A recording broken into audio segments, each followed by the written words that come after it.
தந்தி தொலைக்காட்சி நேயர்களுக்கு வணக்கம்.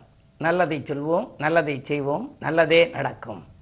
இன்று 24/4/2023 திங்கட்கிழமை மிருகசீரிஷம் நட்சத்திரம் இரவு 3:38 வரை, பிறகு திருவாதிரை.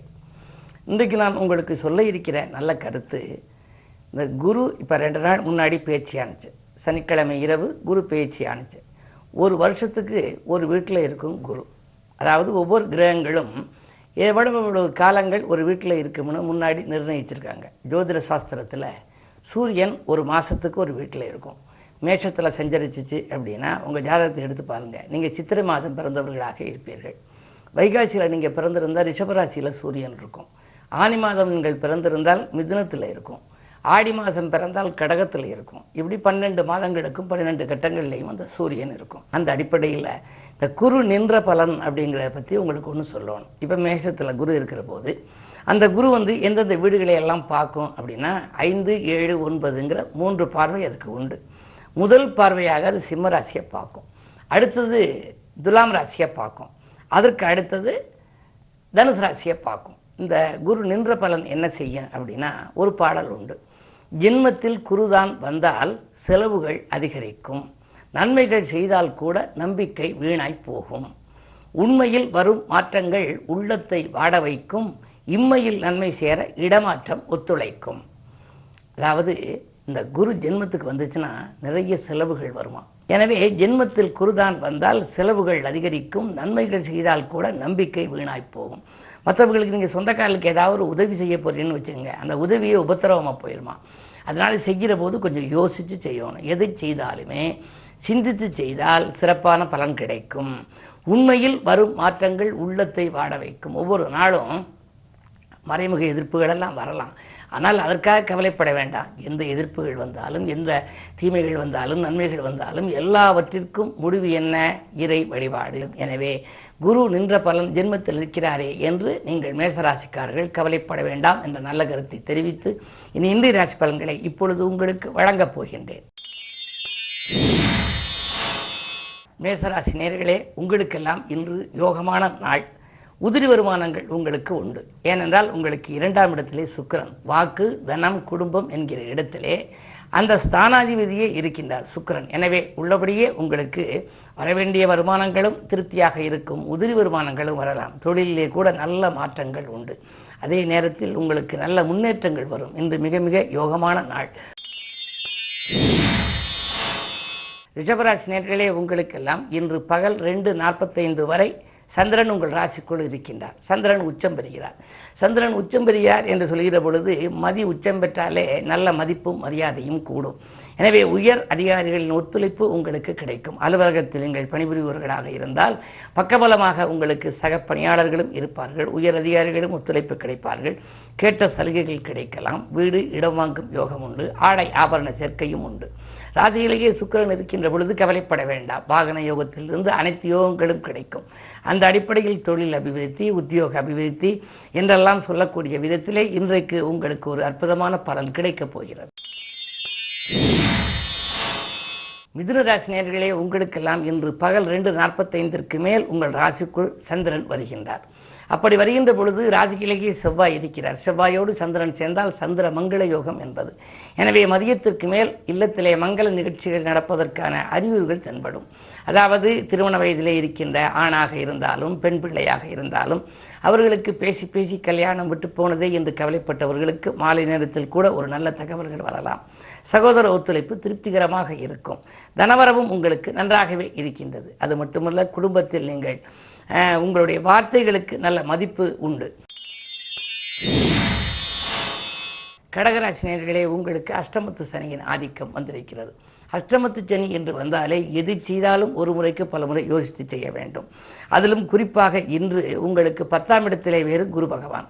10ல் குரு இருந்தால் பதவியில் மாற்றம். எனவே இடமாற்றங்கள், வீடு மாற்றங்கள் எல்லாம் வரலாம். கரைந்த சேமிப்புகளை ஈடுகட்ட நீங்கள் முயற்சிப்பீர்கள். ஆனால் சேமிப்பு மேலும் மேலும் கரையலாம். காரிய வெற்றிக்கு நண்பர்கள் கை கொடுத்து உதவுவதாக சொல்வார்கள். ஆனால் கடைசி நேரத்தில் கையை விரித்து விடுவார்கள். எனவே மிக மிக கவனம் உங்களுக்கு தேவைப்படுகின்ற நாள் இந்த நாள். சிம்மராசி நேயர்களே, உங்களுக்கு கண்டகச்சனியின் ஆதிக்கம் இருக்கின்றது. குடும்பத்தில் மற்றவர்களின் தலையீடுகளை தவிர்க்க வேண்டும். உங்களுடைய குடும்ப ரகசியங்களையும் மற்றவர்களிடம் சொல்லக்கூடாது. விட்டு கொடுத்து செல்ல வேண்டிய நாள் என்று கூட சொல்லலாம். எதாக இருந்தாலும் அனுசரித்து சென்றால் ஆதாயம் உண்டு. அது மட்டுமல்ல, உங்களை பொறுத்தவரை கூடுதல் விரயம் என்று வரப்போகிறது. ஏனென்றால் உங்களுடைய ராசிநாதன் உச்சம் பெற்றிருக்கிறார். உச்சம் பெற்றவரோடு ராகு சேர்ந்திருக்கிறார். ராகு, புதன், வியாழன் எல்லாம் சேர்ந்திருக்கிறது. புதனும் சூரியனும் சேர்ந்தால் புத ஆதித்ய யோகம். பிள்ளைகளின் கல்விக்காகவோ அல்லது கடல் தாண்டி செல்லும் முயற்சிக்கோ அல்லது குழந்தைகளுடைய எதிர்கால நலன்கிறதையோ நீங்கள் ஏதேனும் முயற்சி செய்தால் அந்த முயற்சியில் வெற்றி கிடைக்கும். கன்னிராசி நேயர்களே, உங்களுக்கு 6லே சனி இருக்கின்றார். அஷ்டமத்தில் குரு. அஷ்டமத்தில் குரு இருந்தாலே அலைச்சல்கள் அதிகரிக்கலாம். வசதி பெருக வேண்டுமானால், உங்களுக்கு வாய்ப்புகள் வர வேண்டுமானால் உழைப்பு அதிகமாக இருக்க வேண்டும்.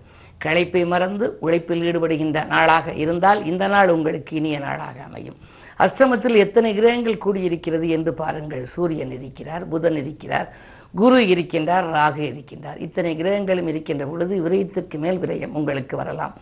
நல்ல நேரமாக இருக்கிறதே, இதில் பயன்படுத்திக் கொள்ளலாமா என்று நீங்கள் சிந்தித்தால் பயன்படுத்திக் கொள்ள இயலாது. அதே நேரத்தில் 2லும் கேது. கொடுத்த வாக்கை காப்பாற்ற இயலாமல் போகலாம். எனவே உங்களுடைய வாழ்க்கை தேவைகள் பூர்த்தியாக கொஞ்சம் அமைதியும் நிதானமும் இன்று தேவை. துலாம் ராசி நேயர்களே, உங்களுக்கெல்லாம் இன்று பகல் 2:45 வரை சந்திராஷ்டமம். சந்திரபலம் அதிகாலையிலிருந்து சந்திராஷ்டமம் வருகிறது. 2:45 வரை இருக்கிறது. எனவே மதியத்திற்கு மேல் உங்களுக்கு மனக்கலக்கம் அகலும். எதை செய்தாலும் நீங்கள் கொஞ்சம் யோசித்து செய்ய வேண்டும். காலை நேரத்திலே உங்களுக்கு குடும்பத்திலே பிரச்சனைகள் வரலாம். நண்பர்கள் கூட உங்களுக்கு நல்ல தகவல்களை கொடுக்க மாட்டார்கள். ஏதேனும் பிரச்சனைகளை உருவாக்குவார்கள்.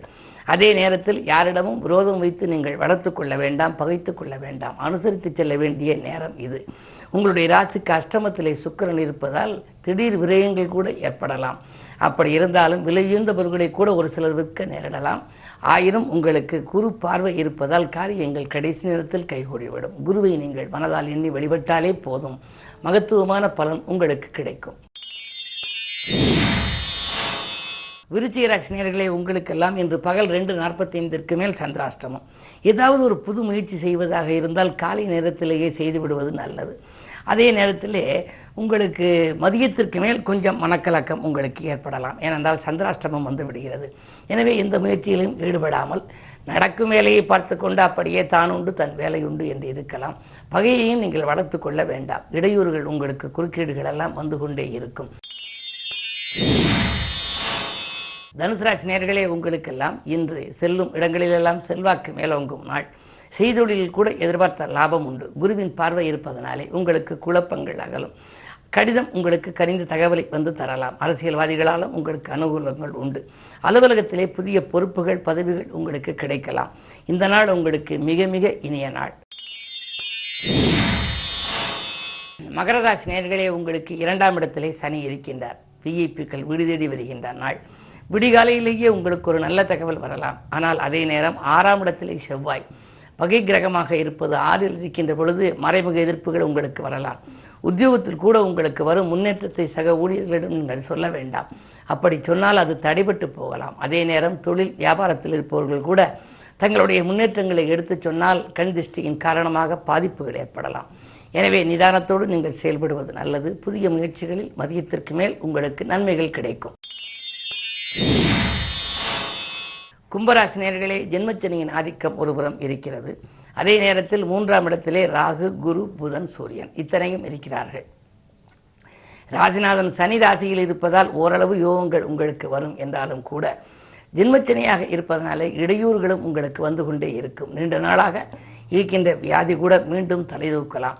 உடல்நிலையில் கொஞ்சம் கவனம் தேவை. மருத்துவ செலவுகள் உண்டு. அதே நேரம் பிள்ளைகளால் உங்களுக்கு சில பெருமைகள் சேரும். பிள்ளைகளுடைய முன்னேற்றம் கண்டு நீங்கள் ஆச்சரியப்படுவீர்கள். 3ஆம் இடத்திலே உங்களுக்கு புதனும் சூரியனும் இருப்பதனாலே அரசியல்வாதிகள் உங்களுக்கு பின்புலமாக இருப்பார்கள். நல்ல அதிகார வர்க்கத்தினர் ஆதரவோடு தொழிலில் சில இருக்கின்ற இடையூறுகளை அகற்றிக் கொள்வீர்கள். இந்த நாள் உங்களுக்கு ஓரளவு நன்மை செய்யும் நாள். மீனராசி நேயர்களே, உங்களுக்கு 2ஆம் இடத்திலே தனஸ்தானத்திலே சூரியன், புதன், குரு, ராகு. தனஸ்தானம் வலுவாக இருக்கிறது. எனவே பணப்புழக்கம் நன்றாக இருக்கும். உத்தியோகத்தில் உயர் பதவிகள் கிடைப்பதற்கான அறிகுறிகள் தென்படும். மேலதிகாரிகளுக்கு நீங்கள் நெருக்கமாவீர்கள்.